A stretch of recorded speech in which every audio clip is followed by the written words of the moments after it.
Far right. Okay, what about hydrogen? Metal or non-metal? Non-metal. Not a metal for this conversation, right? Good with that? So we're looking about like sulfur bound to oxygen, nitrogen bound to oxygen, right? Carbon bound to oxygen.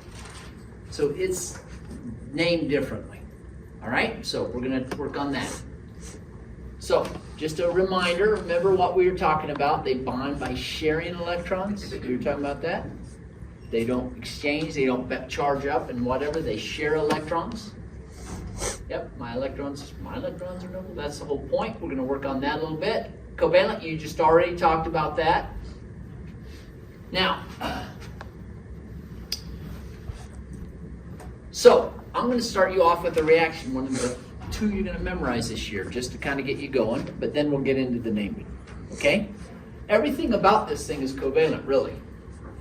It's a covalent compound. It's carbon bound to hydrogen. It's covalent compound, oxygen bound to oxygen. See what I'm saying? This is all covalent, no ionic at all. But I do want to inform you of this reaction because you should be familiar with it. Anytime you burn something, it's called complete or incomplete combustion. So when you drove to work today, came to school, whatever, you jumped in a car, turned on a gasoline engine, right?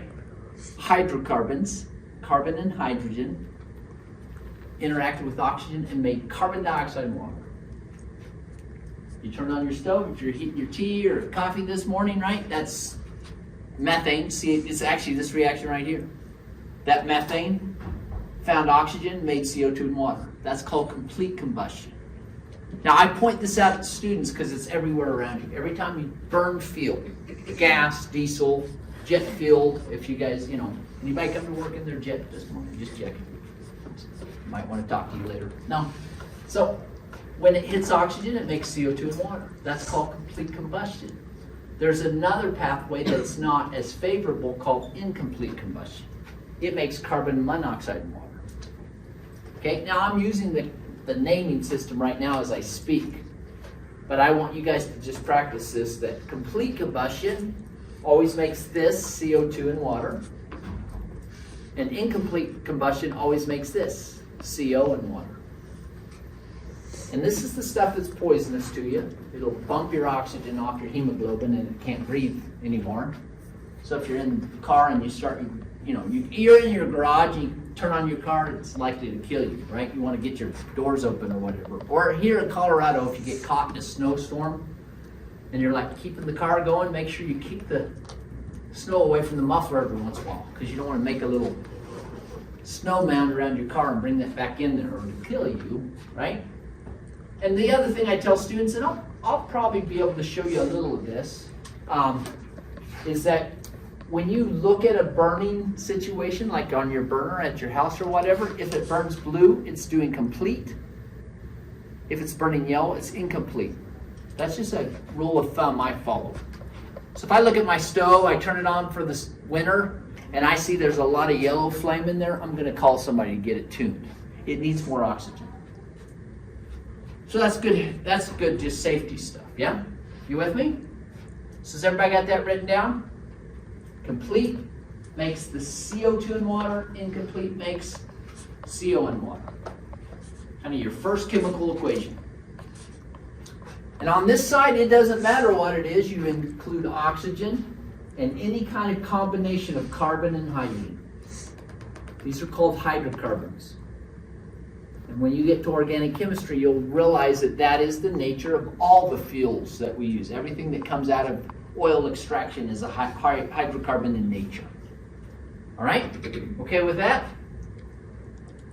So we're ready for naming. You ready? If it's covalent, why am I calling that carbon monoxide and carbon dioxide? The way it works is this. You put the first non-metal that you list, and by the way, you usually list non-metals like you're reading a book, left to right, top to bottom.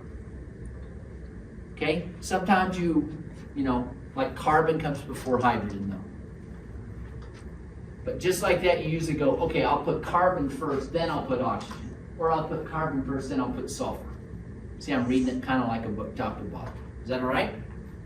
But you just use a prefix to say how many there are. So on here, right, the prefixes would tell me there's 2 and 3. The reason is because these aren't bound by charge and they could have varying numbers, so it could vary, so I have to be very specific.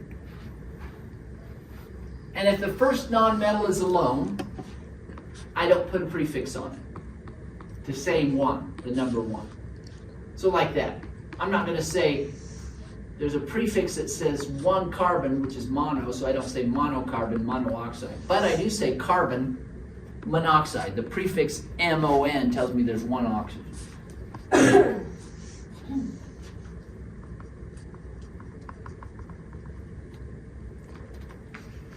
So now let's talk prefixes for a second. You got, this is the general format.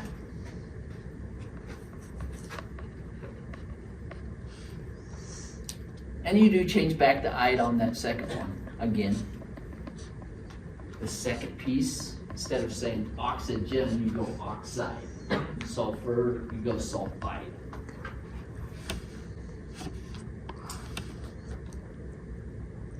Yeah, and again, you know, it just kind of rolls off the tongue, and that can be tough sometimes. So, here's the prefixes. You do need to memorize these. While you're at it, I'm going to help you a little bit. I'm going to add some pieces that'll save you when you get to organic chemistry. All right, so just a little history. The organic chemists, I don't know why. And I'm part that way trained, so I can say this, but they're just kind of snooty. Because they make stuff. Like you get done, you make a plastic, a bulletproof plastic, you think you're something. But anyway, for some reason they have a different naming system, which is kind of cocky. They also have, like, they think the pH of water is different than every other chemist on the planet. So, you know, it's just some weird things they do that just like, but I get it. I mean, it's kind of tough. If you get through organic chemistry too, even in the school, you may have memorized 127 different reaction mechanisms. It's like pretty complicated work, so I guess they feel full of themselves. I don't know.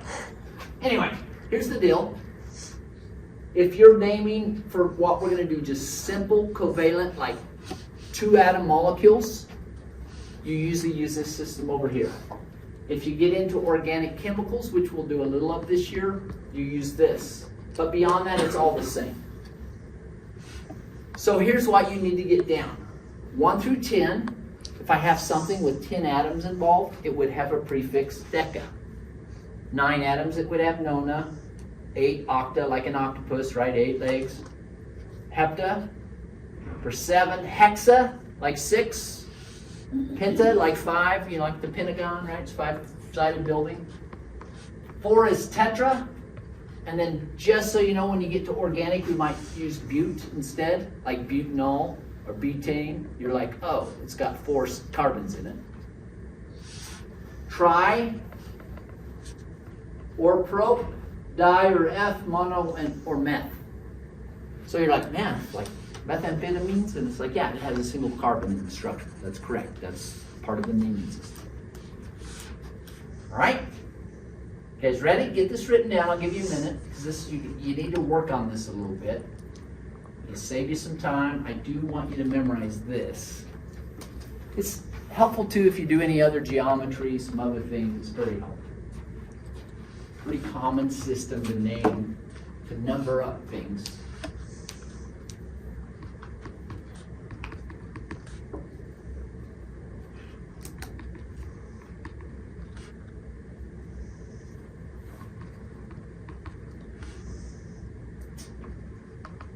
So once you get this, that's it to the naming. Okay, once you get this down, that's it to the naming. So I'll let you get it. Let me know when you're ready. Just kind of give me one of these. Like, I got this, or need a little minute more. You good over here? You need a minute? One more. Good? Okay. Cool. So we're going to turn around and use this here in just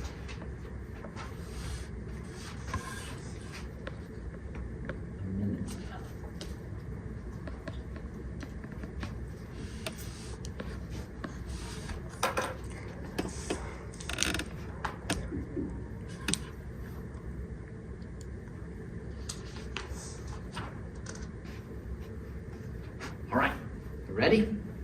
So once you have this down, that's all there is to it. I'm ready to start naming. You ready? It's a single atom. So I say carbon. Simple. How many hydrogens? 4. So tetrahydride. Tetrahy for hydrogen, hydro. So I just say ide. You put ide on it. So carbon tetrahydride. Huh. Simple, huh? Dioxygen.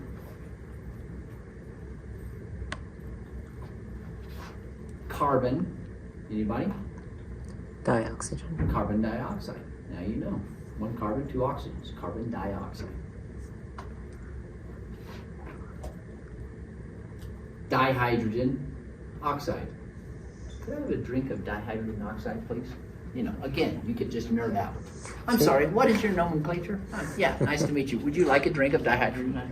It's like, my gosh.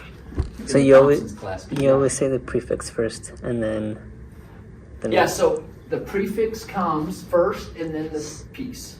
Prefix first, so dihydrogen monoxide. Sorry, I missed that one. It's monoxide. Right?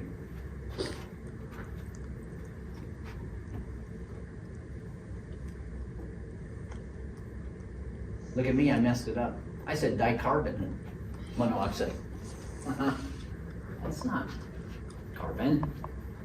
Hydrogen monoxide. By the way, complete or incomplete combustion. CO2 comes out of there. What's that? Complete. By the way, that's the source of greenhouse gas. That's why it's such a problem, right? Everything we burn makes CO2 and water. And around the northern hemisphere, we burn a lot of stuff. I think I wrote down if first nonmetal is alone, it doesn't get a prefix. Correct. So why is dioxygen? Oh, okay, that would only mean if it was a singlet, like when it's alone like this. The first one's alone like a 1. Oh. But anytime it's anything bigger than 1, you have to number it. Okay. Or here, dicarbon. That's what I meant by that. Does that It's help? not oxide because it's just single. Dioxygen. Yes. So whatever leads on the front, because this is the begin, like the only one, you just leave the atom alone. So just like I'm not messing with the carbon, Oh, I see. or right, or if I would have had this right, that would have been dihydrogen oxide. Cool. All right, so this is pretty straightforward.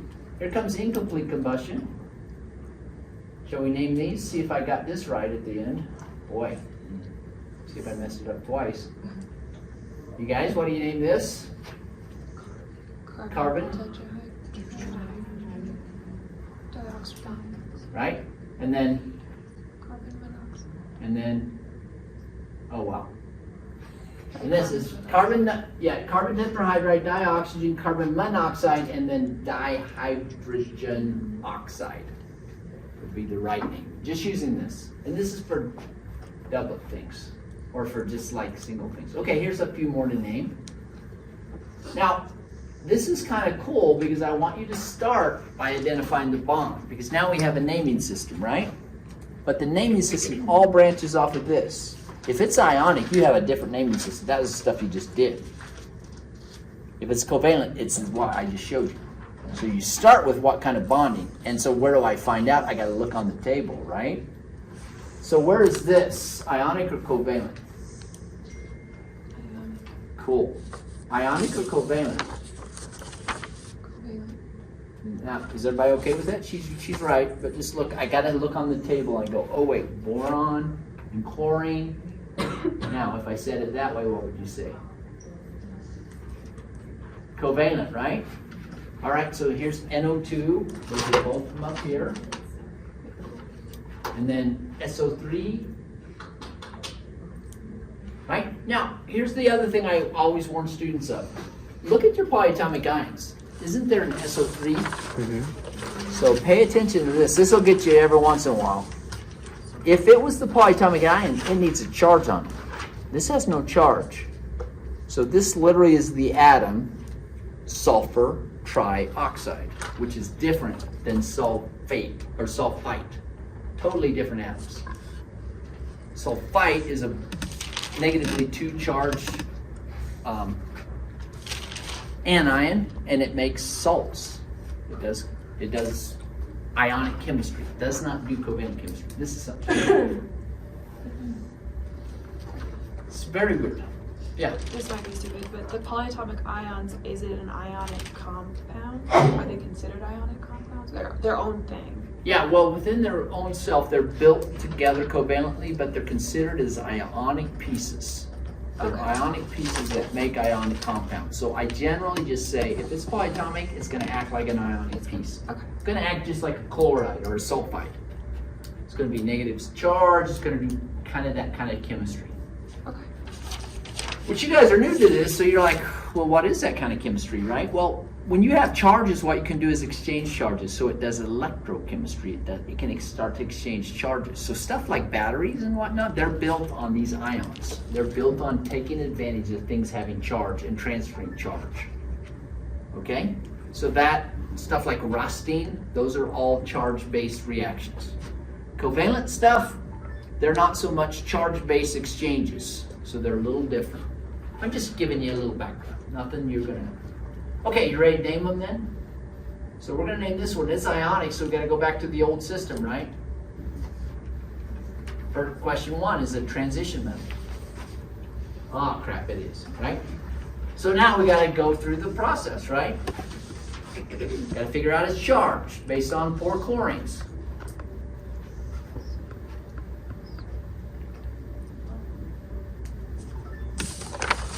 Sorry, I'm beeping away today.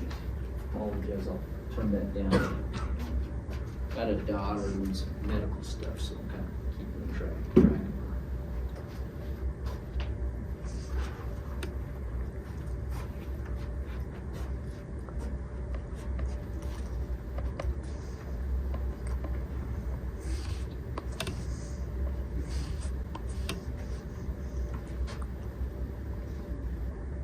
What do you think?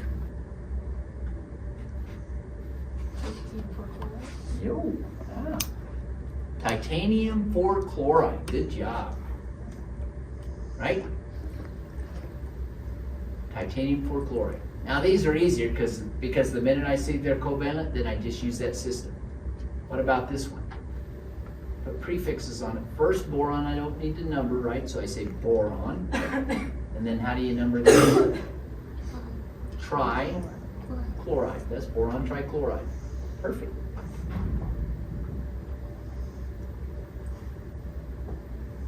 Covalent, so who's got this name? Nitrogen dioxide.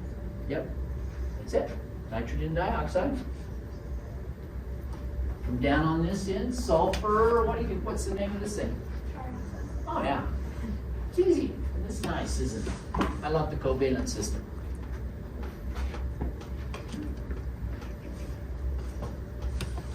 If we could redo chemistry, I might have just stuck with this all the way through. Sorry. I'm not, I'm old, but I'm not that old. I didn't get into the original naming. Forefathers. Okay, so here you go. This is great. This is the end. This is the goal. You got about 10 minutes. Now you get to practice the whole thing. Now this is great because I'm just trying to point out, look, now I see a charge on it. See the charge? Flip your table, that's just the polyatomic ion, right? Whatever that polyatomic ion is named. It's very simple. But this thing, I don't see a charge on it, right? So I go, oh wait, that's a covalent compound. So we got some naming, then we have a back and forth. Let's see if we can get it named and unnamed, and then we'll call it a day, and that's kind of something to think about. If you have a minute, practice it. But spend more time getting ready for the test. And even more important, like right immediately, is please just take that quiz again. If you've already taken it, it's not about taking the quiz once through. By then you probably figured out I'm a Jayhawk fan. That's where I got my PhD. So they pay the bills. I like them. So with that in mind, I need to make sure the camera and everything's working. You do too, so you're not having a headache when it's test time.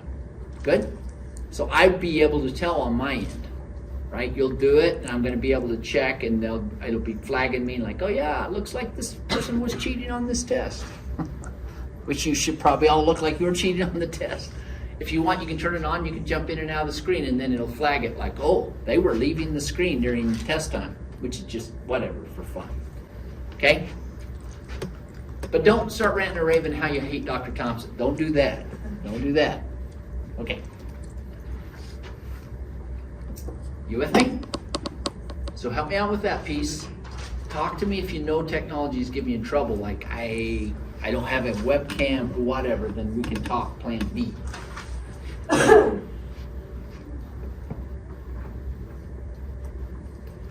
about 8 minutes. I'm just gonna ask around the room, okay? So be ready. I'll ask by row again, so you got a little help around you, but I'll have you guys all answer these before we leave. And this is where we'll hang out the rest of the semester, and hopefully it's a little. You like this room better, by the way? No, she doesn't. She wants to be in there where there's chemicals. Good. All right. I will burn the carpet before it's up, so don't worry. I'll bring demos down here too.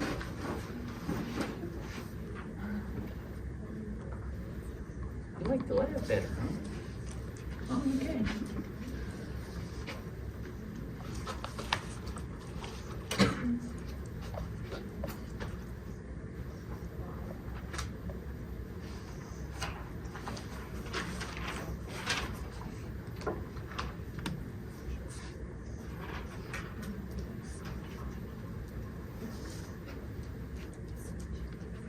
Ask if you need help.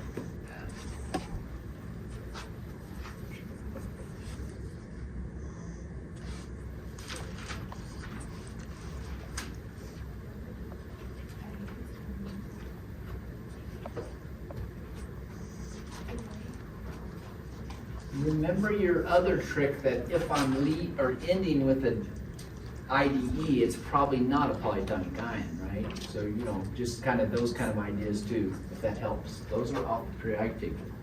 Still yet, even with this system.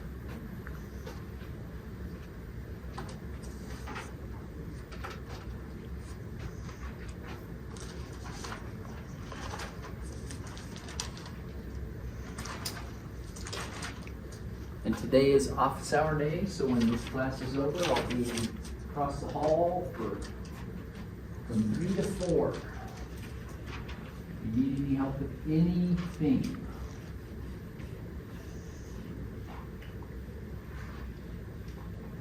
Ask for new stuff.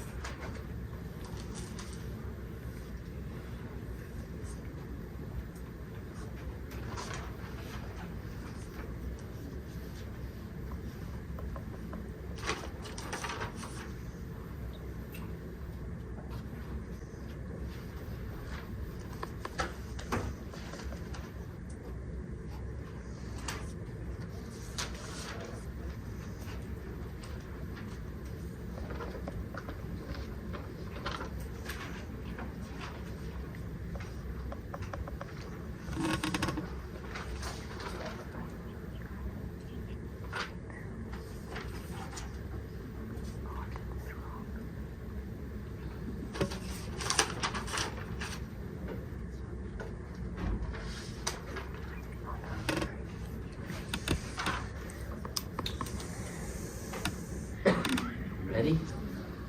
You got the first one, number 1. Sodium monochloride. Okay, so question 1, is it ionic or covalent? How do you know? Okay, here we go. We go over here, we see sodium and we see chloride, and then what do you say? It's ionic, right? Yeah. So then you got to name it that other system. No mono and Oh, so then you go sodium chloride. Perfect. Right?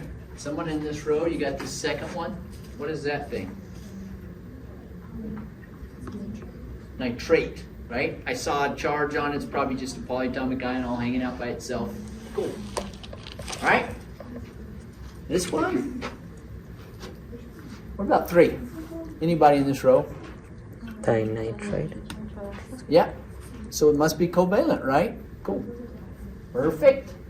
Whoop, jumped ahead. You guys ready? What about number 4? Anybody? Dicarbonate. Dicarbonate and tetrachloride. Tetrachloride, perfect. Yeah, nice. Anybody here? Triphosphorus pentachloride. Good stuff. What do you think about number 6? Sulfate SO42. Yeah, SO4 2, and is it 2 minus or 2 plus? That's important. 2 minus. 2 minus, perfect. Yeah, that's good. You guys ready for number 7? Any of you got it? S2. Okay. So it's S2, and then is that an O, or what is that? Iodide. What's that? What is that? Okay, what do you think iodide is? Yeah, and then what is the symbol? No, it's not. Oh, okay, so that's, oh, look at me, I messed that up. No, that's me. I got a mistake. That's diiodide is this. Whoa, my. That's there. How's that? Is that better? Yeah, I got a big old fat mistake on this slide. It's all right. Okay. Nitrogen trioxide. Anybody? You want to get this one? How many nitrogens? We're doing number 8. 1, and then how many oxygens? 3. Perfect. Right, which looks almost like a nitrate, but it's not because it has no charge on it. So it's nitrogen trioxide. It's a different thing. Right? What do you got for this one, number 9? How many carbons? 3. How many hydrogens, right? 8. Whoa, my. By the way, that's propane. That's the organic name for it. Now, where did that come from? What's the root? What has 3 in it by looking? So remember I showed you the organic list is right beside it, prop. That's prop. Yeah, when we get to organic, you'll see it has a little, but it's, right? It's based on naming carbons. And then the last one. So anyway, right now you just need to know tricarbon octahydride. What's this last little structure down here? Iron 2 nitrate. So formula? Anybody? Fe. And how many NO? Is it NO3s or NO2s? NO2s. NO3s. How many NO3s? 2. Oh. Wow. That's iron 2 nitrate. Because nitrate has a -1 charge, right? All right. You'll have more to practice. Anybody want to kind of start in? That's a big question. Just tell me how you would do it. How do you jump in on this? Like to name it, what do you need there to kind of get this right versus this? Identify the type of bonding. There you go. Everybody hear that? If I know the type of bonding, I'm probably going to name it correctly. So, of the 2 choices, what do you have? Ionic, and one is covalent. Perfect. Okay, so let's just make sure everybody's on the same page, right? There's something bound from here and here, like iron bound to sulfur. What kind of bonding is that? Yeah, it's metal and non-metal. Then if I say, okay, I got sulfur dioxide, you know, it's coming from here and here. What kind of bonding is that? Covalent, and that's the difference, right? So ionic, metal, charge if needed. Something "-ide", right? Non-metal, you got to put the prefixes on, right? When do I not have to put a prefix? Like here, I'm seeing prefixes. And that's my clue. Oh, this is covalent, which it is, right? But why does this not have a prefix? What does that mean? When it just is nitrogen. And then there's a trioxide. Why wasn't the prefix on nitrogen? How many nitrogens are assumed right there? 1. 1. So when it leads with 1, you don't have to put the prefix, right? If it ends with 1, though, what is the prefix? Like if 1 ends with 1, I don't have one up here, but it ends with 1, right? What's the prefix that goes with this? Monooxide, right? So this would be called, Phosphorus monoxide. yeah, phosphorus monooxide. So you're rolling. Good. Then the other little small details is when you see this going on, what's that kind of cluing you in on? It's a polyatomic ion. So it doesn't have ionic covalent. You don't have to do that. You just call it a polyatomic ion. It is. Not to be confused with that same structure without the charge. Just so you understand, like if this was hanging out all by itself, then you go, oh wait, subtle, isn't it? Subtle. By the way, that's like I'm trying to get you very good at this, and that way when this happens so seldom, right? But if you see it, then you're not totally thrown off. Ionic or covalent? Covalent, so it's called,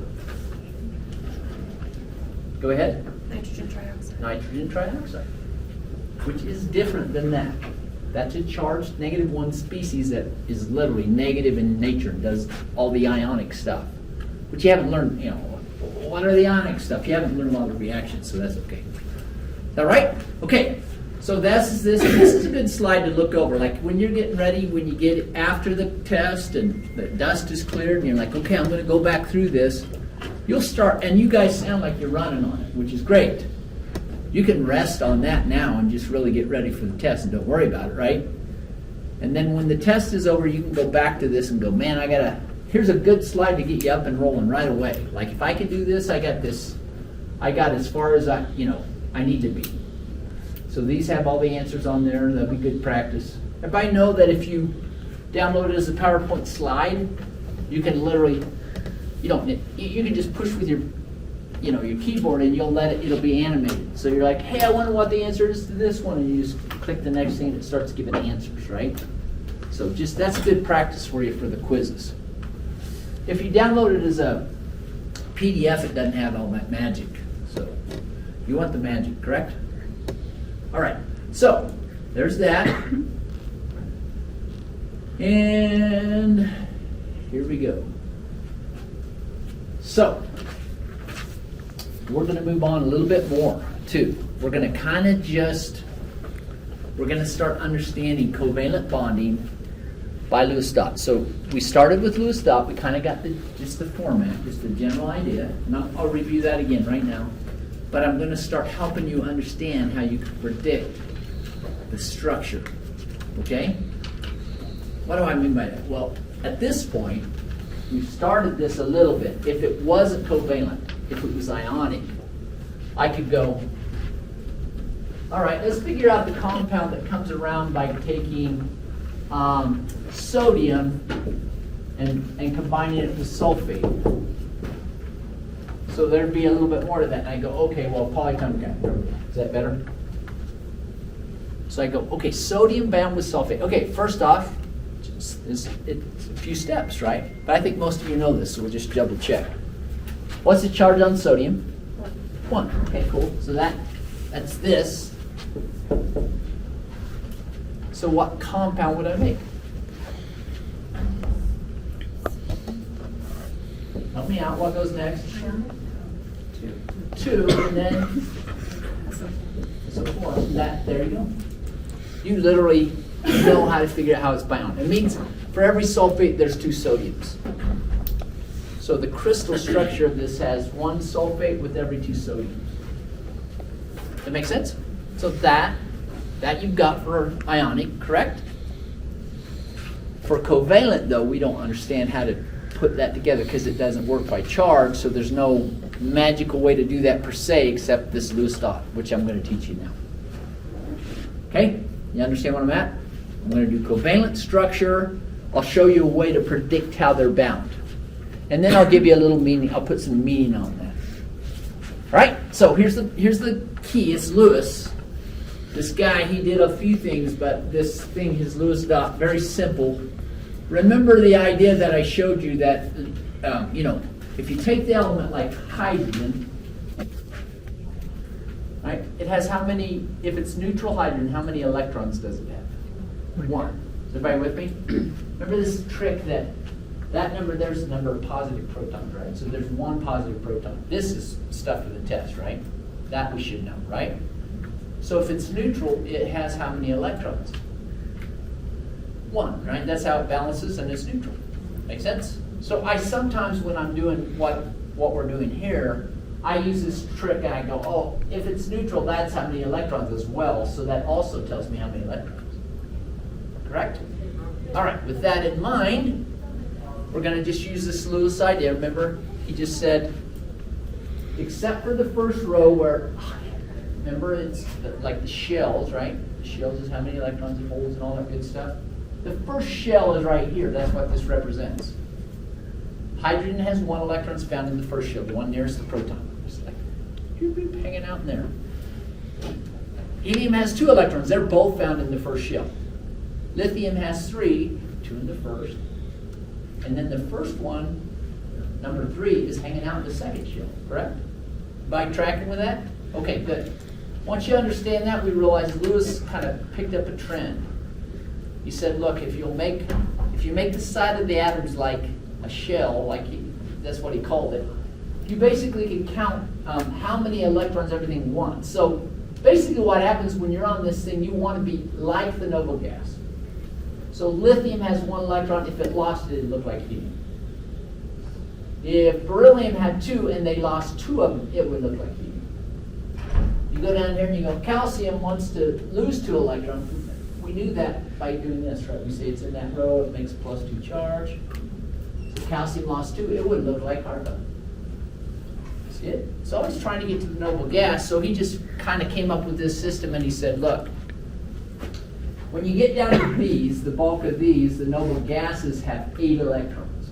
1, 2, 3, 4, 5, 6, 7, 8. So every side is just kind of a note taking.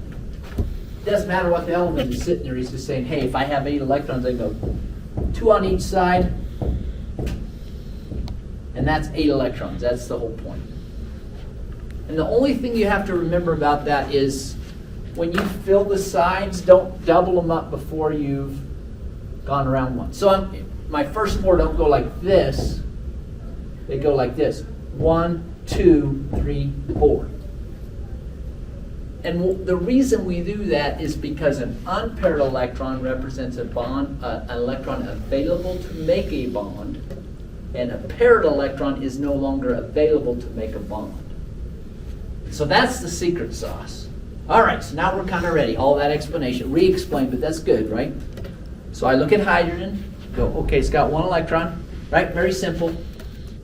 So I just do that. So now once I read that, I go, oh, it's got how many unpaired electrons? 1. So that means, right, it could make up 1 bond. That's the interpretation. And then how many lone pairs? 3. How many lone pairs on here? In other words, doubled up filled already. Oh, none. None. So, this is 1 and 0. What do I mean by that? It means hydrogen likes to make 1 bond. That's the whole point. And that's what I do with this system. Okay? Now, helium's unique because it doesn't have space for 8 because it's the first shell element. It only has room for 2. Correct? So helium, if I do it correctly, it looks like that, which means it's full.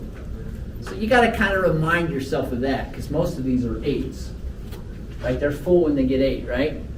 But if you remember that about helium, you go, oh, helium has 2. So how many unpaired electrons? 1. So listen to the word unpaired. 0. Oh, 0. 0. How many bonds does helium make?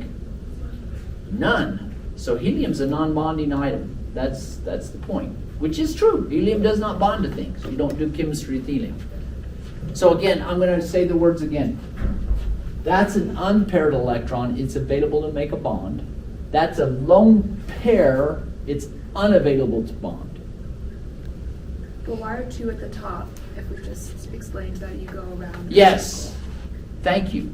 Did you hear a question? Such a great question. I was hoping somebody would be like, what's going on? Helium's unique because it's a first row element. It doesn't have 8. Okay. By filling its 2, it's done. Because it's 1 shell. Yeah, 1 shell only can hold 2. It's the, in my idea of the electron hotels, if you kind of think of it this way, it's like when you're on the first floor, there's only room for 2, and that's it. There's only 1 single room available. You get to the second, third, and fourth floor, there's 4 rooms available. Each one holds 2. Sure. Yeah, so that's kind of the only time it breaks that rule. So thank you for asking that. Because the rest, they're very easy to follow. But that's pretty simple because, you know, if you want to keep it just really like, hey, when you're talking about this family, they never bond to anything. So if I'm just asking you about argon, you can just go, it's not going to bond to anything. And if you drew it out, you would see that's true because it's completely full. But this is where it gets helpful, is when you're doing stuff like boron. Okay, we're going to draw how many electrons? 3 valence. Remember, we don't do the first shell, we do just the 3. Can anybody need help with that, how we determine 3? Anybody hands up real quick? Like, you said 3, but I don't see 3. Would anybody need help, or are you good? Cool, all right, so here we go. We draw, and you told me the rules, 1 on each side, right? So we go 1, 2, 3. Everybody feel good about that? So now when I get to boron, I'm going to go unpaired bonds. Things that are available for bonds are how many? 3. Boron's got to bond 3. And how many lone pairs? 0. Not a single one. That's right, 0. There's no lone pairs. You're probably wondering why I'm counting lone pairs, but you'll see it here in a minute because it's going to be significant. Here comes the carbon. Feeling better now? How many electrons? 4. I've worked my way around. How many things does carbon bond to?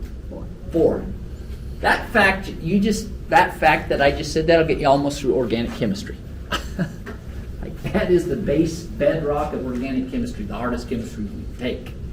It's just, if you remember this, carbon bonds to 4 things, you're like, yes, that gets you through all sorts of chemistry. You'll see it as the year goes on. At some point I should stop a month from now and just go, hey, how many things does carbon bond to? And you'll be like, 4. That's true. Look, example after example. You'll be like, yep, carbon bonds to 4 things. That's what it does. And Lewis had it easy, right? This is, right?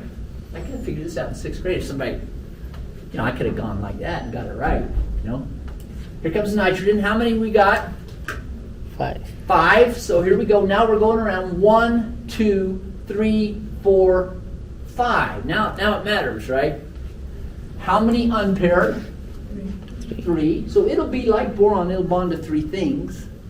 And then it'll have this unpaired set that does not do any bonding. So how many unpaired? 1. Oxygen? You mean lone pair? Yeah, do you mean lone pair? Yeah, sorry. Yeah, 1 lone pair. Sorry. 1 lone pair unavailable for bond on nitrogen. Sit right here. And so there's 0 for carbon? Yeah, so there's 0 on lone pair on this one. I'm sorry, I should have had my slide a little. It'll probably fill it in after we finish the top row. So here we go. Oxygen. It's got how many?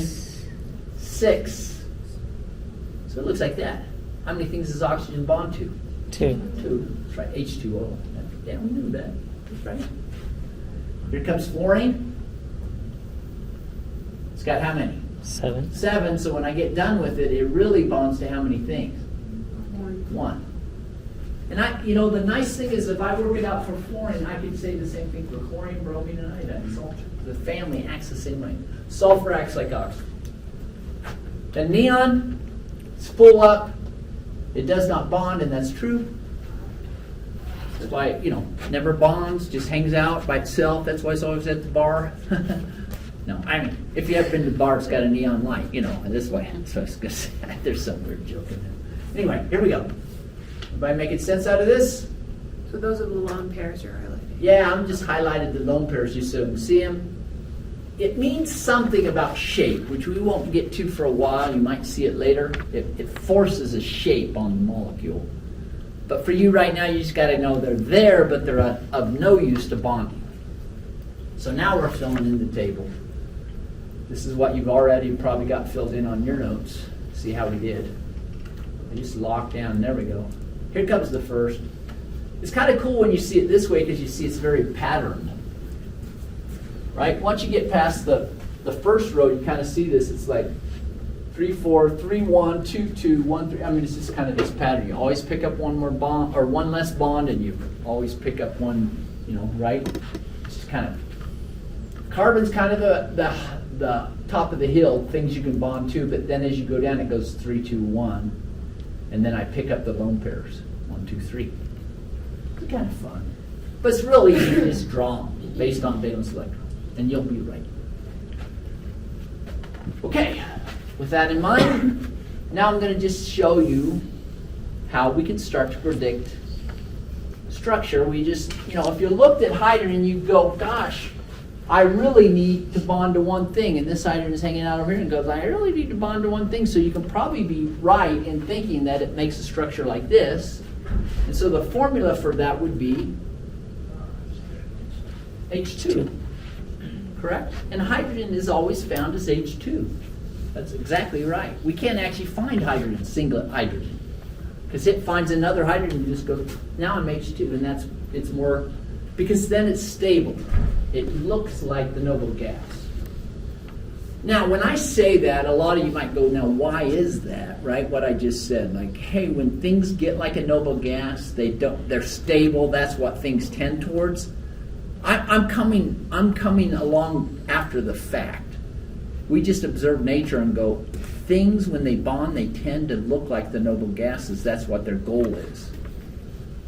I can't tell you why. I mean, I can. It's if you do the mathematical calculations, it's the lowest energy, and things tend towards lower energy, right?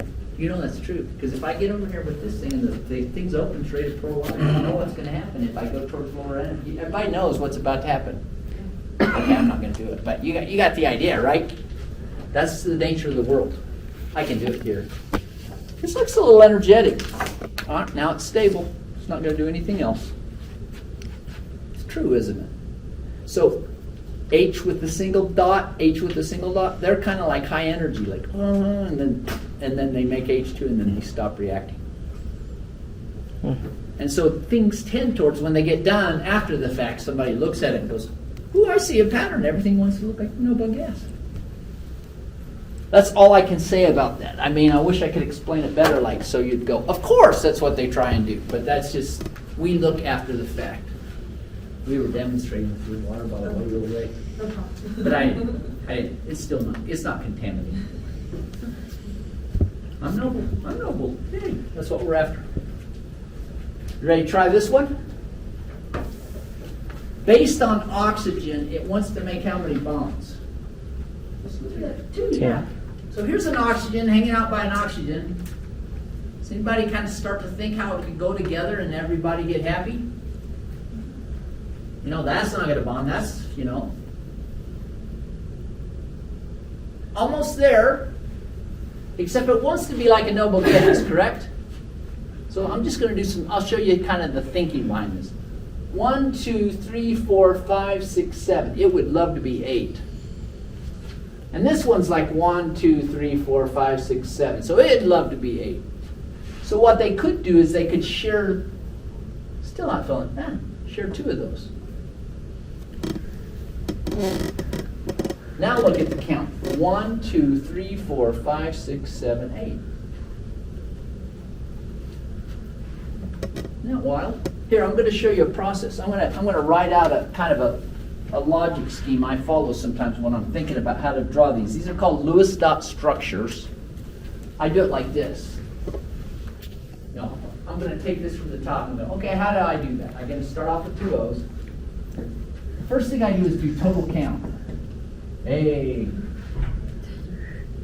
Crazy. Oh, you know what? Well, I'm not going to do it now. The screws have been ripped out of there. Both sides. This one's going too. No kidding. This is exciting. Okay.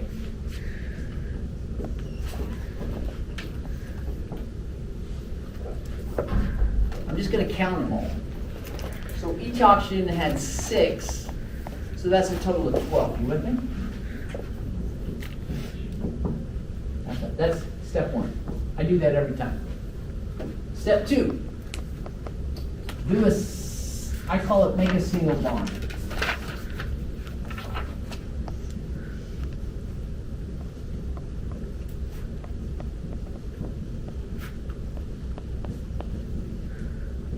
And a single bond, sometimes we draw them in shorthand, we do them like this. But what they represent is this. It's 2 electrons. That makes a single bond. So 2 electrons makes a single bond. So just put a single bond between them. So if I'm talking about these two oxygens, I'm just going to be like this. Right? So I've gotten rid of 2, right? So now, basically, here's the total count. I got 10 to go. Is everybody with me? I started with 12. I always just, whoever I'm hooking together, I just put a single in there. Now I'm down to 10. Easy enough? That would be true of anything I do. Any other ones I make, I'm going to start the same way. Count the total number of valence electrons. Start by hooking them together with a single. Subtract that out of the total count. Okay? Then, distribute the leftovers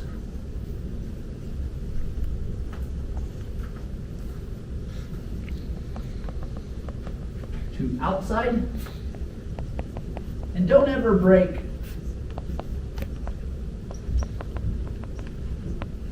the 8. In other words, when I'm distributing, if something all of a sudden has 10, I've gone too far. And then I'll go to the inside. So that's easy. Okay, I have 10 to go. You ready? That's just going to be 5 and 5 on each side. Easy enough? 1, 2. And I'll try and use my rules this way too. See how I'm filling in the right order? That helps sometimes. Is that okay? So far, so good? Can you read the last part? Yes. Distribute Oh, leftovers. yeah. Oh, my gosh. No, I can't, actually. That's awful handwriting now that you've kind of pointed out. Distribute leftovers to the outside. Okay. Don't. Don't break the Distribute. 8. So don't go past 8. Don't go past 8. Don't break the 8. Don't break the 8. Mm-hmm. Yeah, and don't break 8.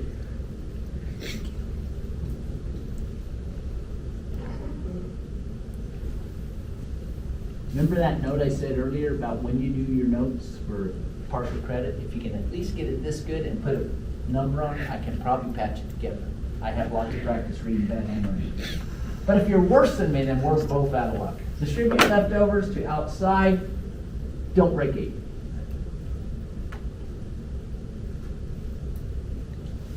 We're still not going to, override these rules of the noble gas. Okay, now, the last part is this. You see, I made that just to be consistent. Everybody with me? The last part is this. Move from the outside to the shared till everybody gets 8. So make everybody an octet. So, what do I mean? Well, 1, 2, 3, 4. By the way, I can't seem to count, apparently. There we go. 1, 2, 3, 4. That's 5. 5 and 5. Remember, I had 12. I put 2 in the middle. That left 10. That's 5 and 5. You put. I don't get that step between putting 10. Yeah, so it starts with this. This is 12 total. Right. Then I got to hook the atoms up somehow, so I just made 2 electrons to make the first one. Now, that was this. I've got 10 left over now. I started with 12. I used 2 right here to hook them together. Okay. Now I'm going to distribute the rest to the outsides. That's 5 and 5. I'm right here. And then the next step is I'm going to take the ones on the outside and move them inward until everybody gets 8. So look how close we are. We're real close. See, they're both, this is the count around each one. 1, 2, 3, 4, 5, 6, 7. Oh my gosh, I'm almost there. 1, 2, 3, 4, 5, 6, 7. Oh, so if I could share one more, they're both 8s. I never gained I still didn't break how many electrons I got to work with. And then I get done, and this is actually the structure of dioxide. Which, by the way, the stuff I'm breathing right now is not single O, it's O2. Because when O is hanging out with O, it just goes and bonds with it. This is called a double bond because it has 4 electrons. Every bond represents 2 electrons, so if I'm getting 4 bonds in there, it's a double bond. It's actually twice as strong as the hydrogen bond. And that's okay. Yeah, and that's okay. And here's the rules of this. So here's all the rules. You can't get more than 3 bonds. They won't fit. And I could show you, I should have brought more, I brought my models down. I didn't bring my models so I could show you that. But you can't force them to fit more than 3 bonds. So if you know that, in other words, I can start bringing things to the inside as long as I don't get over 6 shared. That's my rules. Everybody's looking for 8, and I don't make more than 3 bonds, and that's my rules of how Lewis dot works. So, is everybody okay with this so far? So the most can be 4 in this. Yeah, the most could be 3 bonds. So that's 2 bonds. This represents 2. So if I redo it, I would go like this, just to make sure I'm instead of drawing these 4, I'm going to draw them like that. It's shorthand for saying I have 2 bonds of 2 electrons apiece. 2 electrons here, 2 electrons here, and then I have leftovers that look like this, and I leave those unpaired because they're not bonds. And that's a shorthand for this. It means the same thing as this. You know, if I did it with the dots, that's all in there, and then those are there. But you'll see this starts to blend into this. You'll see that, and just bear with me because it's simple though. Every time I see a line, that's 2 electrons. And so this, no matter what I get, when I'm trying to share, that's the end of the road. I cannot do this.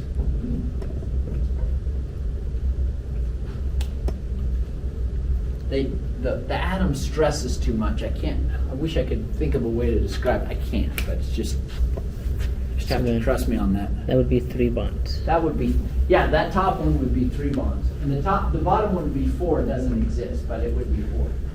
Doesn't happen. This is 3 though. And that's as far as you get. That's as far as you can go.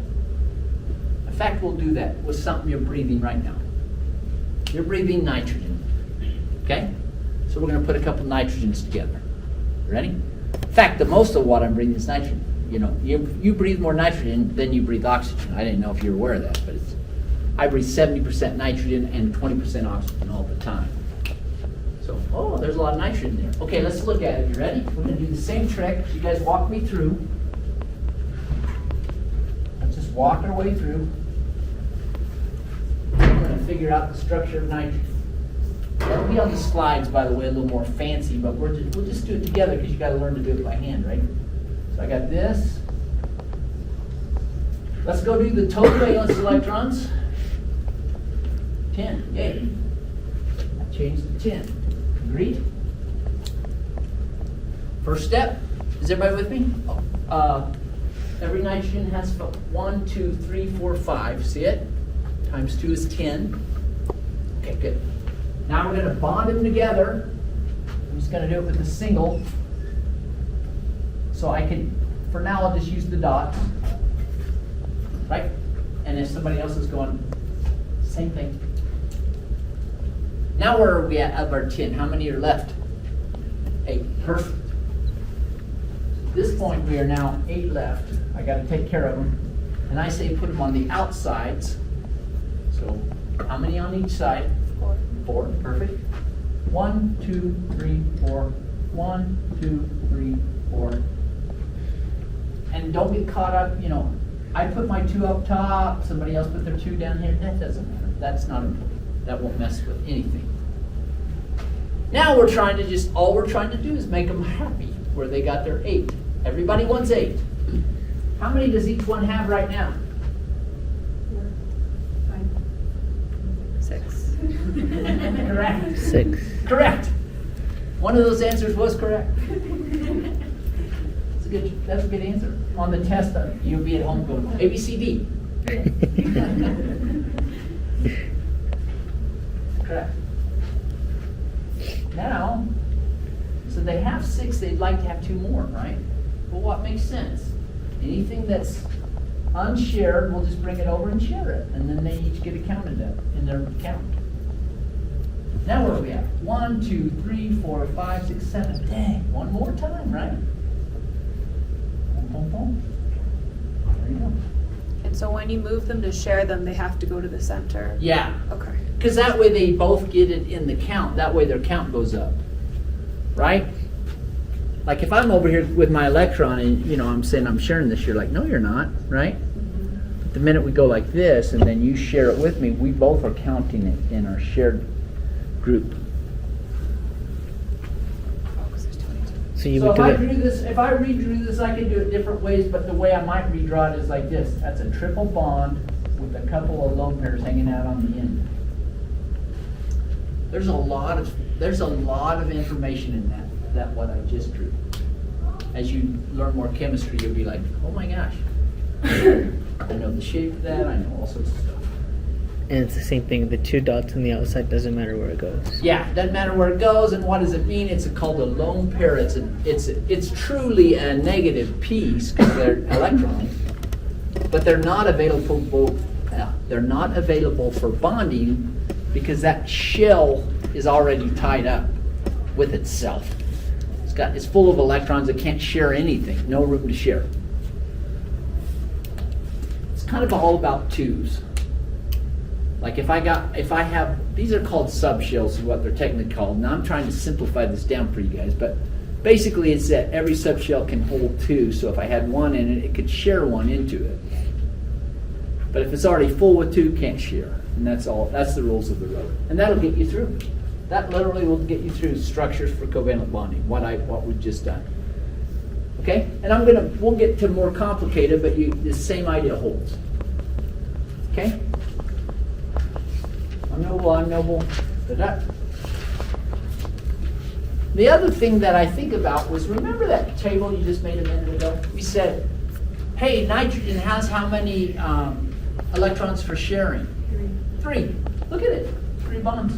Sure enough. Each nitrogen has 3 bonds and 1 lone pair. That's what happened. Even the oxygen with itself, right? If you look at what it ended up with the structure, oxygen likes to make 2 bonds and have 2 lone pairs. Sure enough. Hydrogen likes to make 1 bond and have no lone pairs. That holds up when you start drawing things. You're like, oh my gosh, it always tends to do that. Almost always. But that'll get you through most structures. Cool. There's that, we got that. Da-da-da-da-da-da-da. There we go. There it is. Now we're feeling noble. Got it? That's called Lewis dot structure. It's the foundation or how we do covalent bonds, and it's also how we end up knowing the shapes of things. And 3-dimensional shape's important because now when you leave a pharmaceutical, like somebody's literally taking a drug, and it comes into your bloodstream, it literally has a 3-dimensional shape. And it's going to a cell looking for a receptor that looks like it. You ready? Shall we introduce ourselves? Right, and they match up, and all of a sudden, oh man, that's the drug I'm looking for. Right? Now we'll do it again. Pretend like you're gonna shake. Don't change your hand. Leave it out there. And I'm gonna come in with the wrong hand, and it goes, this is weird. It wouldn't happen, right? It's the wrong receptor. So shape is important in the biological world. It's super important. This stuff I'm just showing you is called chirality, it's handedness. We'll do that even more detail in this class. But does it kind of make sense to you? Like your body has receptors for all sorts of stuff. Right? You're like, I'm in Thompson's class, endorphins are hitting my head, I'm getting happy.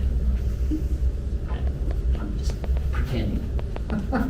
I hope okay, you were smiling. Okay, good. Yeah, all right, good. Other people like, I'm in Thompson's class, I'm getting pissed off. Either way, things are hitting your brain, right? They're like hitting receptors, and you're like, something's happening, or I'm just getting tired. Okay, well, whatever. Now, again, here's what I just said. The shared pair is represented as a pair of dots or a line. Everybody got this? I'm just reviewing what I just said. So this is shorthand. Just from now on, you can kind of go, hey, every time I see that really represents 2 electrons. It's a single bond. How many bonds here? 2. It's a double bond. How many bonds there? 3. 3. We call that a triple bond. It's cool. Man, I might need my models more than I think. Got to get upstairs and get them. Being in 2 places at once is tough. Now I'm going to show you something that's kind of interesting. What I just showed you was actually, we did hydrogen, we did oxygen, we did nitrogen. Let's just do this family real quick, just so you can kind of understand this, because I want to show you something. This is the halogen family, shall we? I'm going to put, let's do fluorine and fluorine together. Just, you ready?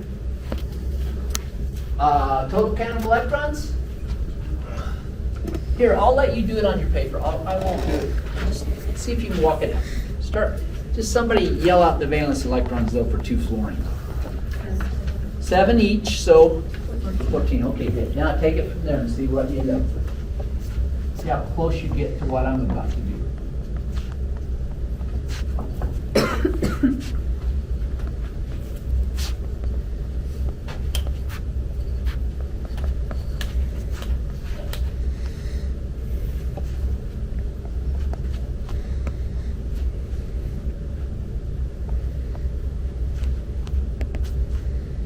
Single, put the others out, put them in as needed. Maybe they're done quickly. Remember the goal is to get to 8 and 8. Yeah, that's an easy one, huh? By filling. Okay, I'm going to start. I'm going to go like this. Can I just put dots in here and let's go? Okay, at this point I'm down to 12. So how many on each one? 6. 1, 2, 3, 4, 5, 6. Oh, wait a second. 1, 2, 3, 4, 5, 6. What does that say about those? They're happy. No, sorry. They're stable, right? I mean, they're good. They're done. So apparently the fluorines actually bond like this. So F2 is a thing, right?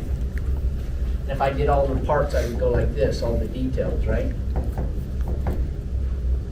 That's the trend we learned earlier. The halogens make one bond and have 3 lone pairs. So either way, if you get real used to either way, you get kind of pop these up pretty quick once you get used to it. So far, so good? By the way, that would be, fluorine if they had fluorine gas to make your hydrogen, sodium fluoride, which is the stuff you guys use, which is not like this, right? It's not F2, it's sodium made to fluoride. That's a inorganic thing, right? That would be more like this. That's a different kind of bonding, not the covalent. This is covalent bonding, this is ionic bonding. And then this stuff is what you can use to kind of fortify your teeth, right? It helps with the calcining process, makes your teeth a little stronger, which we'll get back to. All right, so let's talk about this fluorinated business a little bit. And how's our time going? Oh, we're doing great. We just brought my models up.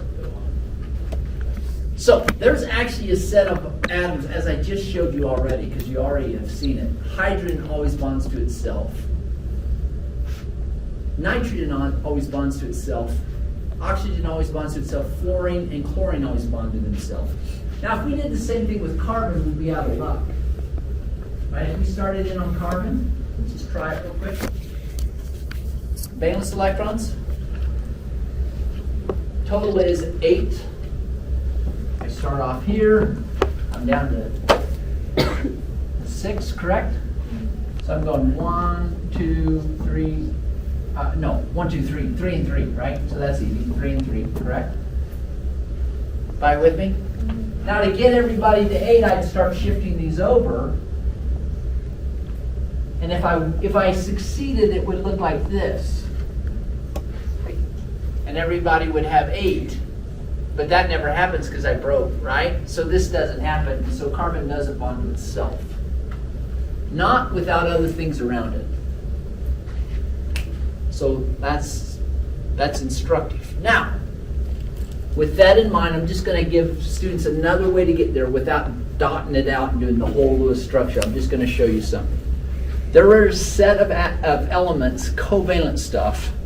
Remember, we're just talking this area and there, that always show up at parties as 2s. We call them the diatomic, and I always call them the diatomic 7 because it sounds like an old Western. That sounds cool, like the diatomic 7. They rode into town on their horse. I don't know. But, you with me? I remember it because it looks like a 7 on the board. Every one of these is diatomic. This always shows up I2, Br2, Cl, right? You with me? O2, N2. And if I count, it's 1, 2, 3, 4, 5, 6. I'm missing the 7th one, but we already figured out what it is. Hydrogen, right? So that's the diatomic 7. You with me?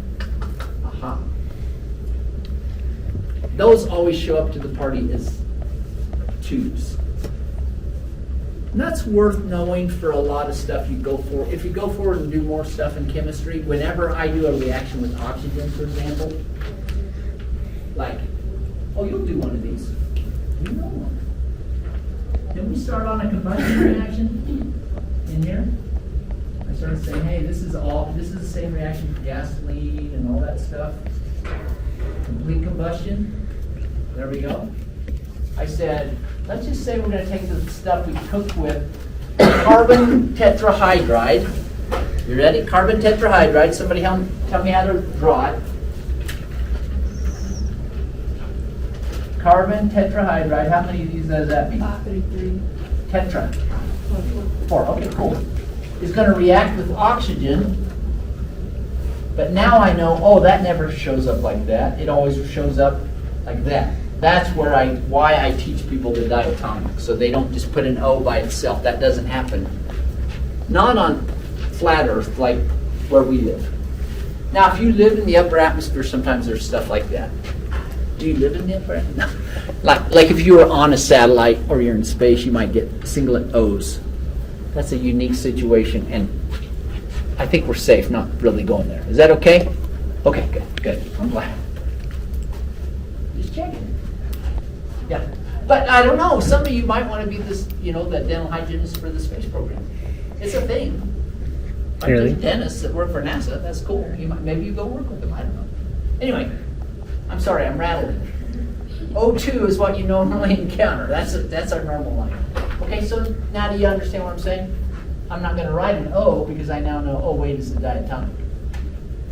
And now we learned from class, hopefully, that complete combustion would create. Anybody remember? Carbon dioxide and water. That's a starting point. This is one reaction we're going to link. This is called a complete combustion reaction.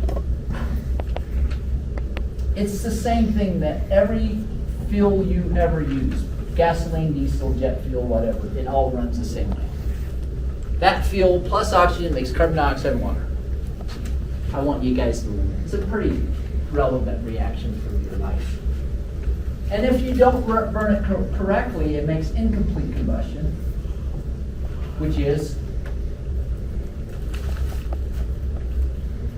carbon monoxide and water. Perfect.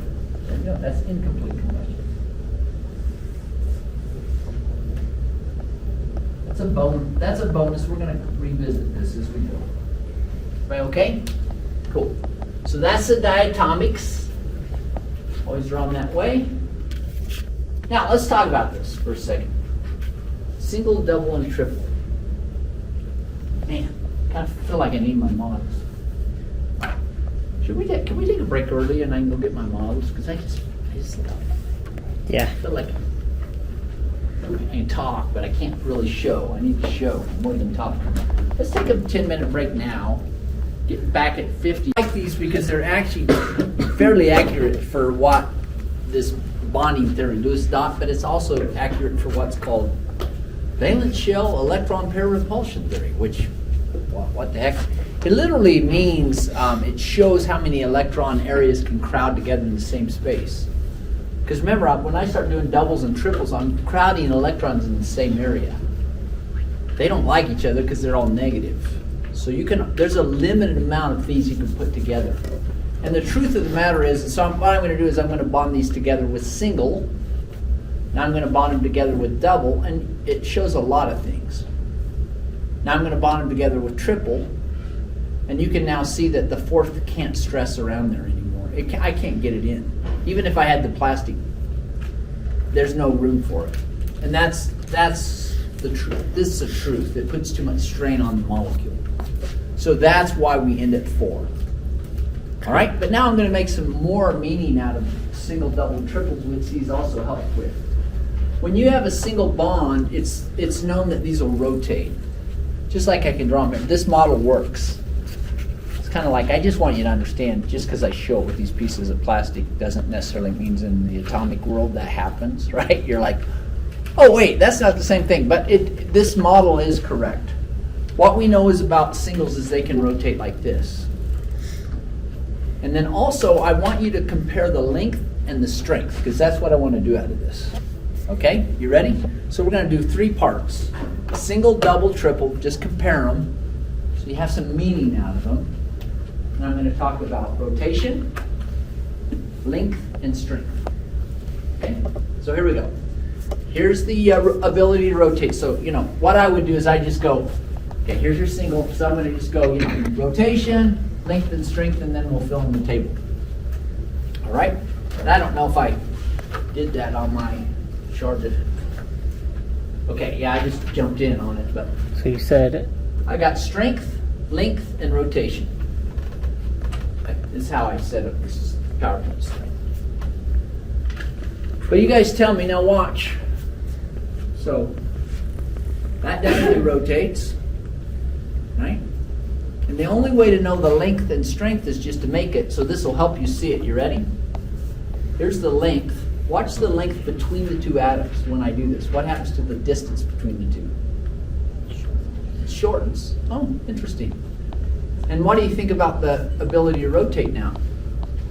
It's gone. doesn't happen. What do you think about the strength, a double versus a single? It's true, it's stronger. So it's shorter and stronger, does not rotate. Now watch the triple.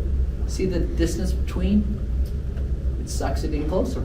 So it's shorter still yet, stronger, and does not rotate. That's the application. So if I said bond strength, I would go, oh, that going that way, the bond strength would be increasing. And then what about bond length? Which one's the longest? The first one. Go like that. Make sense?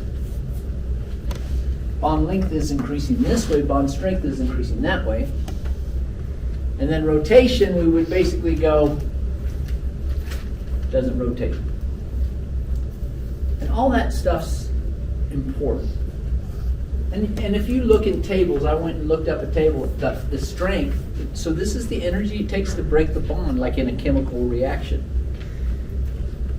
Just what you know right now, you could go, oh, this will take less energy than this, and that is true. That's actually true. And nitrogen is one of the most inert molecules on the planet, actually. Nitrogen in a triple bond form, like I'm breathing right now, is almost unusable. And in fact, sometimes in chemistry, if we're doing something that's really highly reactive, we'll blanket it in pure nitrogen gas, and nothing will happen to it. Because the nitrogen hangs out and goes, I can't do anything. Does that make sense? Now, the wild thing is our planet needs nitrogen in a single bonded form. Like the plants, literally, they take up nitrogen in a single bonded form, and that's how they live. Like your grass, if it doesn't get enough nitrogen, it dies. Right? It starts to turn brown, and you're like, oh, I gotta put some fertilizer on it. Why do I put single bonded nitrogen? Nature takes care of that on its own, though. Every time a lightning strike flies through the sky in a rainstorm, it literally is making single bonded nitrogen. And you'll notice this if you pay attention. Like on a rainstorm night where there was a lot of lightning, your grass will freak out the next day. It'll like start to green up and be like, oh, I'm so happy because I just got fed. It's really wild. And then we also have these little, they're called enzymes. They're literally in the base of some plants. They do that. Just they catalyze the splitting of nitrogen at room temperature and pressure, which is amazing chemistry. Because we try to mimic that ourselves, the humans. We go, I want to make fertilizer. And if you've ever seen a fertilizer plant, it has a lot of pressure and a lot of temperature. It's like a big old energy sump because we have to break triple bonds all day long, and it's very expensive. Whereas nature just like, I can do that at room temperature. In the base of an alfalfa plant, it will do that at room temperature. Whew, cool design. I'm telling you, I'm just like, I'm a little bit amazed, a little bit like, oh my gosh, I know this stuff. Like I know the actual enzyme and the structure, and I'm just like, blows my mind. Freaky cool that it can do that all by itself. And as my professor used to always tell me, he said, if you could figure out how to do that yourself, like mimic nature, you could own a small island somewhere. Right? Because I would run a fertilizer plant that cost me nothing to run. And I'd compete with Cargill or whoever else that's running at thousands of dollars, and I'd be like, see how that works? Anyway, he's always kind of thrown that out. If you could just mimic nature, You're set. wow, no kidding. Isn't that amazing? All right, so here we go. We're going to practice a little bit. We're going to make dichloride. How many chlorines? Perfect. We're going to make dihydrogen oxide. That's a fancy way of saying what? H2O. What is H2O? Water. Oh yeah, that's water. Oh yeah, dihydrogen oxide, that's water. Okay, you're going to draw water. You're going to draw trihydrogen nitride. That's a wild structure. You're going to draw carbon dioxide and carbon monoxide. This is going to be great practice for you guys. So we'll do them all on the board. I'll start sketching it out, and then we're going to have you kind of come up in groups and get it done. Start working on the structures, but when we get done, we'll talk about length, strength, and ability to rotate based on what you draw, what you come up with, and away we go. And just for your own fun knowledge, this guy right here, this is ammonia. This is what you clean your floors with. Like, hey, I got a grease spill. I'm gonna get a little ammonia in water and clean it right up. There you go. That's what that stuff is. So I'll start the boards, get them ready for you, and then I'll assign who's gonna work and put them up for us. We'll all get it done together. Loose dot structure. It's predicting the structure of a covalent bond is what you're doing. Now we're breaking out of, I guess we're pretty much double atoms. We're not getting much bigger than double atoms, so that's just a start, right? That's a starting point.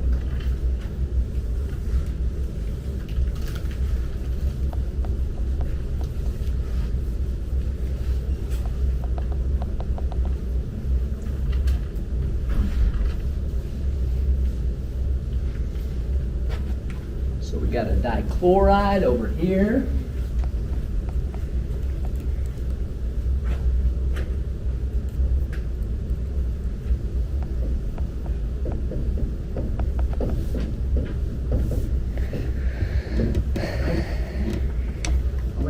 Work on that one when you're ready. And then we'll put some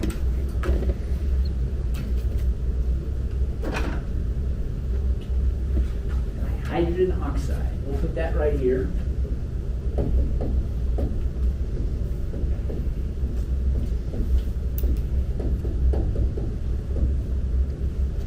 All right, so that next row, that's a row of 4. You guys can do that. Okay? Yep, you're the leader. Everybody behind you. Oh. Get them all up there. Hydrogen oxide. And then I'll put the other 2 down on this end board. Maybe there's these 2. We got so the very first thing they do is the single bond to each. Agreed. That got you down to 12, and then they stuck it out like this, 6 and 6. Now the last thing is everybody's happy, not just oxygen. Is carbon happy right now? How many does carbon have? 4. How many does it want? 8. 8. Everybody wants 8. So carbon's a little short-handed. How would I start shifting it? How many does he need then? He needs 4. He needs 4, right? So where would things shift from? The outside. There. So go ahead. You want to fix it? No. So just watch. So everything was happy except for carbon because these are 8 and 8. Now watch. By doing just see how you're moving? Almost. So now look what she did first. This is great. This is the great process. Now carbon's happy. Is oxygen happy now? No, shoot. Oh, what do you got? So the secret is when they come over, make sure they share, or else that way you won't lose it. double bond. Aha, double, and then, well, you're right, but let's get rid of the ones you moved over to make that. Now, how does that look? Does that make better sense? Same idea you had, only I want to make sure they share, that way they're still counted. Now, is everybody 8s? Yes. So carbon dioxide actually has this structure. If I'm just drawing it out, I would go.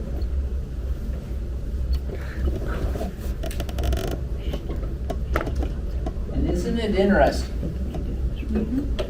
Isn't it interesting? Remember, I was messing with you earlier, and I said, if I ever ask you about carbon later, how many things does it bond to? You would say 4, and sure enough, it's got 4 bonds on it, doesn't it? Carbon always has 4 bonds. 1, 2, 3, 4. What does oxygen always have? 2 bonds and 2 lone pairs. 2 bonds, 2 lone pairs. That's always true, except for this one's going to break that rule a little bit. You'll still use the rules that you've used. So this one's kind of a unique one, but at least it'll still follow the same. It'll all work out. All right, water looks good, right? And chlorine, just so you know, because when I first looked at this, I thought this was double, but this is just, they were drawn with their dots. All dots and then with the line. This is both versions. This is awesome. This is all dots and then this is with the line, if you want to see them either way. Chlorine bonds to chlorine with a single bond with 2, 3 lone pairs. Water looks good. Same thing. This basically represents 2, if I redrew it with just the lines, it would look like this. So you're exactly right. Correct. It's got these. That's perfect. By making sense? It doesn't matter if you draw it in a straight line or. Yeah, it doesn't matter in the straight line or curved. And later, and see, let me show you something. I'm going to show you this now.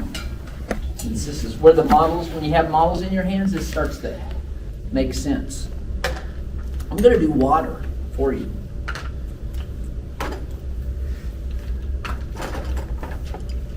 I just using these solid versus it doesn't matter which ones I use. They're just all the same length.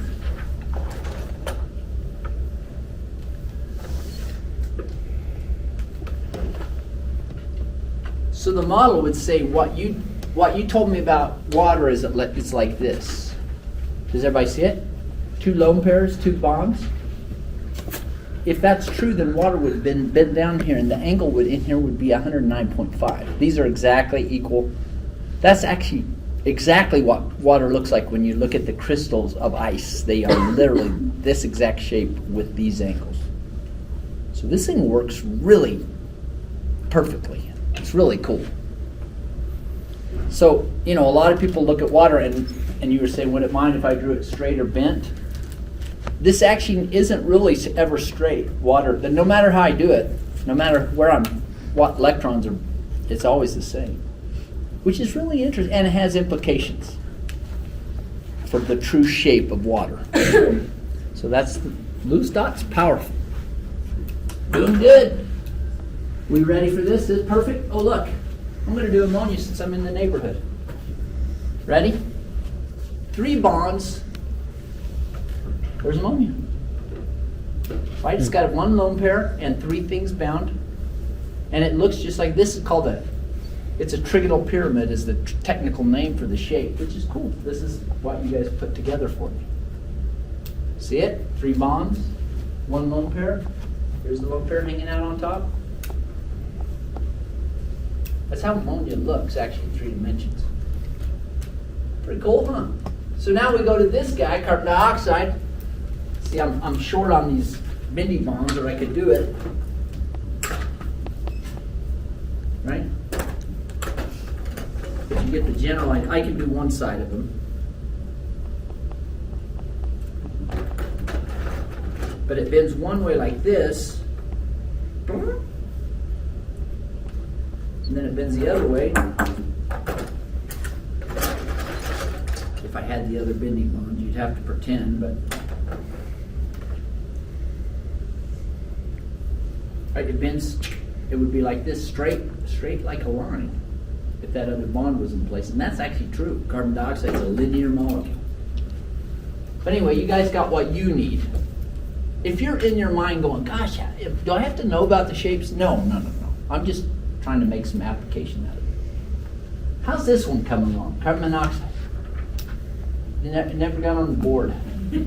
Somebody's got to step up. You just get it started. Let's get it going. Let's do it together, shall we?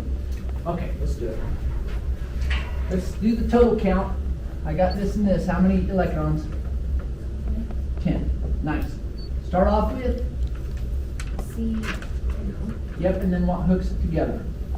2 electrons, so I'm down to 8. So I'm going to put them both sides, right? So 4 and 4 makes sense.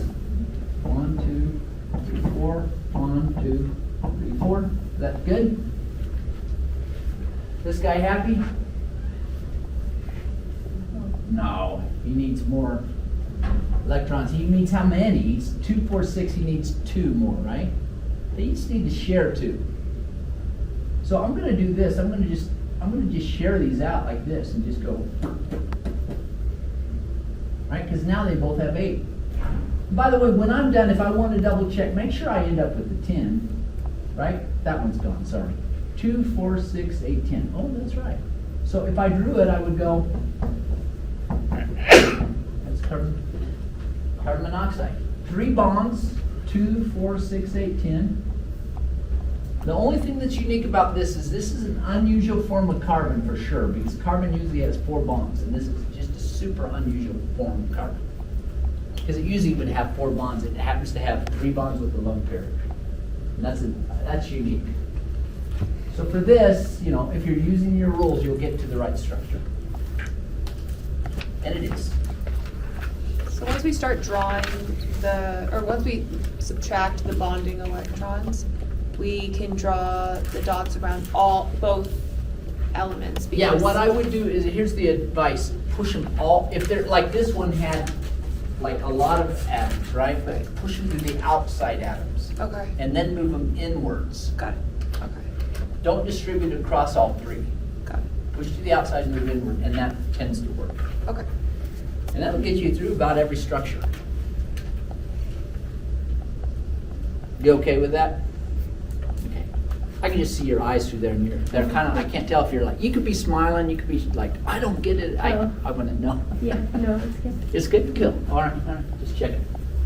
Right. It's good. Pretty neat, huh? This is cool. This is bonding. So there's lots of practice, and this is you guys. This is your work. Right? Everybody's happy. There's your water. Right? And you asked a good question. Does that matter? No. But if you looked at the shape, you would know more about it. And we learn more with that later. But you guys, there's ammonia. Also like this, carbon dioxide. A lot of stuff. See, there's the electron moving. Push to the outside and then move to the inside to get the octet. That's the idea. And so that helps to kind of see the visualization of how I'm doing that, right? And by the way, move from here, it doesn't matter. Carbon monoxide, it's a little more complicated. You get done, I drew a little weird, but the graphic's a little odd because I didn't evenly distribute, but it turned out right. All right. Now, based on what we've drawn, you ready? We're going to rank dichloride. Do we have it? It's over here. We're going to rank carbon monoxide. There's that guy over there. And carbon dioxide. So what I mean by length, I mean bond length from carbon to oxygen. So which bond is longer, this one or this one? Carbon dioxide. Perfect. Thank you. Everybody okay with that?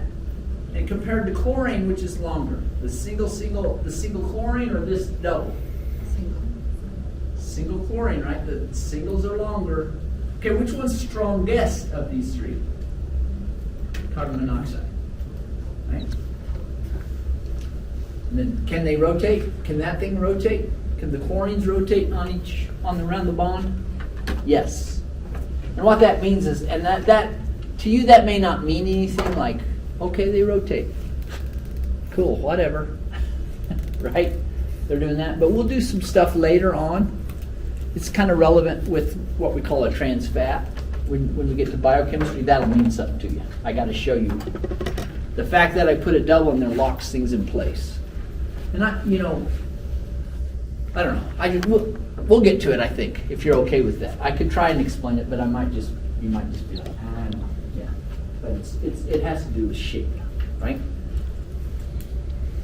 Kind of maybe our example though, like where I did that with the opposite hand and you started going like this with your hand to make it match, but yet if that was a double bond, it couldn't actually do that. So it might be important for things, right? That if I can't rotate, it might lock it in position, which is important when you have a site that's accepting something. So that's what that's all about.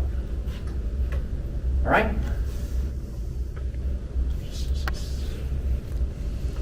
That's cool. You're on your way. Okay, what about polyatomic ions, shall we? Let's look at this, informal charge. We're going to finish out. We'll probably get this done and we'll be okay. Look on your polyatomic ion chart. What's the charge on the hydroxide?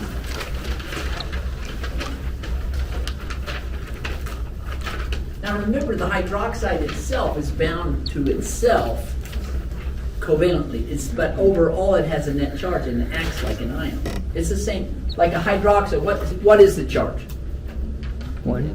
-1, right? So it acts just like this. Like if it goes to bond, it'll act like these guys because they're all -1, right? So they kind of act similar, like they find a positive and hook to it, correct? Does that make sense in an ionic bond? But I just want to show you where that negative charge comes from. Okay, let's start with this. I have the hydroxide. So we got to count electrons. You ready? Let's just do the counting. I've got an O, an H, and then a -1. So let's figure out how many electrons that is. What is the O? How many does the O contribute? 6. How many the H? 1. And what does that mean? It has an additional electron. That's true, isn't it? So how many do I have to deal with? 8. Does everybody catch that? Remember early on we said, hey, if it's a -1 charge, it meant it got an extra electron. If it had a -2, it'd have 2 extra electrons.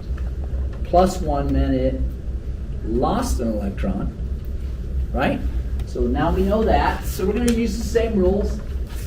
Is everybody, here's 1, 2, 3, 4, 5, 6, 7, 8. Right now, do you see that everybody's happy though with this structure? Because that oxygen has 8, the hydrogen has the 2. Remember, it's not getting to 8, it just needs to be to 2, because it's first row. That is actually why it takes the -1 charge, right? So it started like this, and if I drew it together, it'd be like this, and it's like, yeah, I'm almost there, I just need how many electrons to be happy? 1. Where does it come from? The roof. Like it came from the 2nd floor of this building, apparently. Did you see it happen? Here's the chemistry. It came from where? Upstairs. There it goes. Okay, that's how that happened. You're like, oh, Dr. Thompson, now you're kind of like, you're making things up. So let me show you that it's not that ridiculous. Watch. Anybody have bigger brother or sister? Kind of ornery big brother, maybe, especially. I had all big brothers, so that's all I know. What does this mean when you start seeing this and they're heading towards you? What's about to happen? It's going to shock you. That's how easy it is to pick up electrons. Like I pick them up off the carpet just like this. So it's not unrealistic that things could pick up an electron. That's actually not unrealistic. So I'm joking it came from the 2nd floor, but it's not unrealistic that if I needed 8, it could get picked up off of some source of static charge around. So once that's formed, then the charge becomes negative, and this thing acts like an ion. But you'll see that when I draw the polyatomic ions, if I was trying to show you, they still follow Lewis dot structure rules. So let's talk about this. We're going to talk about counting formal charge even when there's not a net charge on it. I'm going to show you some techniques and there's reasons for this, okay? I'm going to show you a new skill set. You ready? It's really easy if I want to count formal charge, is what it's called. So the term formal charge, just to define it, like for your notes, it tells you where the electrons are found. Like if there's a buildup of electrons or a loss of electrons. Now here, I certainly know I built up an electron, that's for sure, because it has a -1. Of course it has an extra electron. But some molecules actually have electron densities hanging out on them somewhere else that you wouldn't have known. Like this thing has formal charge, and it would tell me where the electrons are because it'll be negative, and it'll show me where electrons are not because it'll be positive. And it has to do with how things react. Like when water hits something, it reacts, but it'll kind of show you how water moves towards it because a negative will be attracted to a positive. And if a negative and a negative come near, they're like, I'm not getting near you, right? Or positive comes near positive, ain't happening. So that helps lead us down some things that you're about to see over the whole semester. So I'm going to show you how to count formal charge. Pretty easy. You start with the valence electron. So what it is an atom by atom count. So I'm going to do the formal charge of oxygen first. You ready? Start with valence electrons. You guys help me. How many valence electrons does oxygen have? 6. How's that? That's 6? Good. Now, then all you do is subtract for every lone pair. You just subtract 2. For every dot, you subtract 1. For every line, you subtract 1. So here you go. I start with 6 minus 1, 2, 3, 4, 5, 6, 7. That gives me a -1. Formal charge is -1. So this would have a -1 charge on it. Hydrogen has how many valence electrons? 1. -1 line. That makes it 0. So formal charge on this is 0. So what it tells me is hydroxide is negative, and the negative charge is literally residing on the oxygen more than the hydrogen. That's what it tells me. So the rules, actually simple when you think about them. Start with valence electrons, -1 for every dot, 1 for every line. That's it. Okay, here we go. Let's go do water. You ready? Start with oxygen. How many valence electrons? 6 minus 1, 2, 3, 4, 5, 6. Oh, formal charge is 0 on that. Hydrogen has 1 minus 1 line. Formal charge is 0. So water as it is doesn't necessarily have negative, positive formal charge to it. That's fine. Now another trick of formal charge is this. If it has an ionic charge, the formal charge will match that when you're done with the calculation. So sulfates have a -2 charge. If I did the formal charge count on each of the atoms, it would sum up to -2. Just a technique. So we're going to just practice that. And it tells us some things about atoms. Kind of a fancy, but it's a good skill set for you. So here we go. Let's try some. You ready? We're going to go formal charge to this. You ready? Oxygen has how many? 6 minus 1, 2, 3, 4, 5, 6. Formal charge on this is 0. Carbon has 4 minus 4 is 0. So this is, and once you've done it for 1, it's the same like a mirror image, then it's easy. This is all zeroed out. There are no formal charges on carbon dioxide.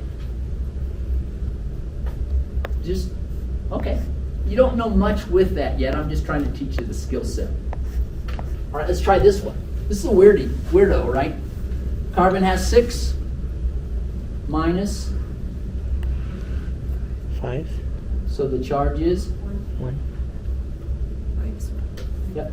And I think this is 6. No, carbon has 4.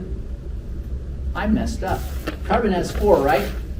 1, 2, 3, 4 minus 5 gets it a -1. I messed that up, right? So here we go. Oxygen has 6. There's the right one. Minus 5. That should be a Positive. +1. And the nice thing is this plus this is 0, and carbon monoxide is not charged. So that's correct. Okay? So here we go. This is NO2. It may be the nitrate. Like the nitrite, I mean, NO2. We'll see. Because if it is the nitrite, it should have what net overall charge? Look at your polyatomic ion chart.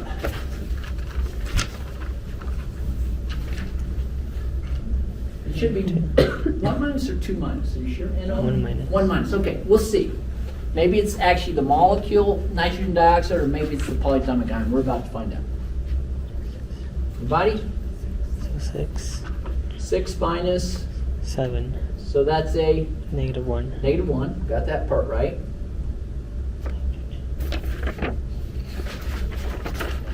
Zero. 0. You guys agree? 5 minus 1, 2, 3, 4, 5. 0. 0. Is that okay? Everybody remember where the 5 came from, right? You can just count over to nitrogen. 1, 2, 3, 4, 5. 5 minus 1, 2, 3, 4, 5, 0. Okay, cool. What about this guy? 6. 0. Oh, that actually is the nitrite. The overall charge on it is -1, which is true. So that should have been the nitrite with a -1 big charge on it. Follow? So this was drawn incorrectly from the beginning. It should have had a bigger than -1 on it. All right, here comes this thing. Maybe the nitrate, right? Also a -1 charge, and we'll find out. Charge on that? -1. I agree.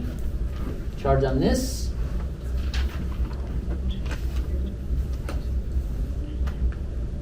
Go to nitrogen, start with 5 minus... Positive 1. -1. Yeah, there we go. How about +1? 5 minus 4. Just counting. 1, 2, 3, 4. 5 minus 4. Is that good? And then this one is... -1. Ooh, that might be a -1. Yeah. And then this one? 0. 0. Now if I sum all that up, I get a -1. This is actually the nitrite. It's NO3 minus 1, not nitrogen dioxide or nitrogen trioxide, which is chargeless. So there's a technique called formal charge. It has a lot of implications for it. For one thing, it would tell you where the negative is found on this. There's one of the oxygens holds a negative charge. The rest are actually kind of neutral. And that has more implications for later. That's it for that. So it's nitrate, not nitrite. Yeah. Nitrate. Did I misname it a minute ago? Yes. Okay, good catch. Thank you. I appreciate that. That's the 8 for the extra oxygen, right? The 8. This is stuff you don't want in your bacon. You don't want sodium nitrite because it's not good for you. All right. That's good work. We can actually work on the next slide a little bit. I know you guys are like, wait, I'm just getting ready for the test. It's a lot of information. It's a lot. Do you want to call it now and just get ready for the test? Yes. Okay, that's good. I'm okay with that. I don't have official office hours, but that might be okay because I do have a student for sure, and I don't know if anybody else needs to join us. They weren't quite getting the lockdown browser happening. So